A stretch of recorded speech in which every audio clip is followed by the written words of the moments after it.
Say a few things about the politics of this. As you know, I have the great privilege of serving in Congress, and I've worked on agriculture and the Farm Bill and a variety of these issues for a long time. And one of the things that really shocked me when I got to Congress and saw the negotiations that happen every 5 years around the Farm Bill was that food and SNAP benefits was going to be such a contentious item, because in my opinion, when you live in the wealthiest country in the world, you shouldn't worry about, you shouldn't fight about, and you shouldn't make a political struggle out of whether people deserve to be fed every single day. It should be a basic right in our country. Our most recent numbers I had here was about 12.5%, about 175,000, and it's probably a little higher right now, Mainers get help from SNAP. And while you heard about how much you get a month, it's really just about $6 a day. So try to imagine that. They've done some exercises at times where they ask members of Congress to live a week on the value of SNAP benefits. And you can imagine most members of Congress run out after their first cup of coffee in the morning. Haven't really thought about how this impacts somebody every day, how you feed yourself on that much money. Of the 174,000 members, 36,000 of them are children. Children who need to be well fed, to do well in school, to do well in preschool, to grow and develop in the way that we know is healthy for them. 6,300 veterans who have served our country who are benefiting from SNAP benefits, and about 25,000 of the households in this district. So a lot of Mainers depend on SNAP. A lot of them and for so many people, and I know you're going to hear more about this, they've already gone to work at 1 or 2 jobs, but they're just trying to make sure they have enough money to put food on the table. And in this very difficult time that we're in now, where there are already stresses and strains on everything that people do, they're paying high housing costs. They're worried about their health care costs going up in November, or maybe the future Medicaid cuts that are coming in. They're thinking about their child care costs. And food is just one of the most challenging things that they have to deal with every day, particularly with rising grocery store prices.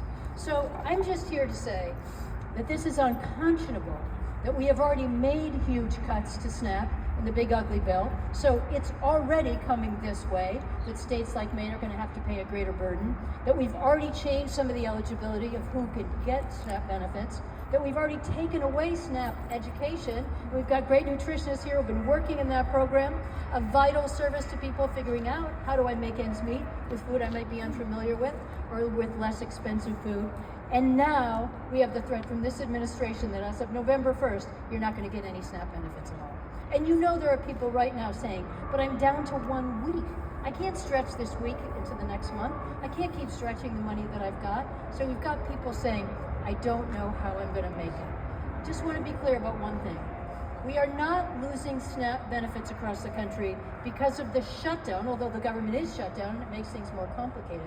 We're losing them because this administration has decided they're not going to give SNAP benefits to people. This administration has already decided who they will pay and not pay, what essential services will continue to be funded, who's going to be a furloughed worker, who's going to be an essential worker.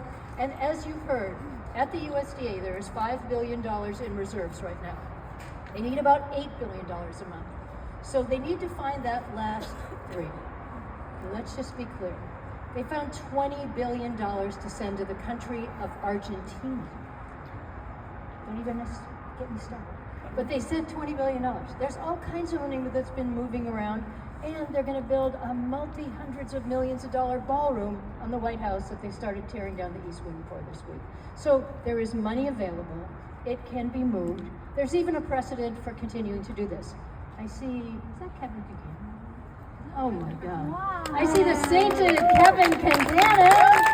Oh my God. The man who taught us all in the state of Maine, but then also at the USDA, how to fight back on SNAP benefits and how to get good nutrition to people.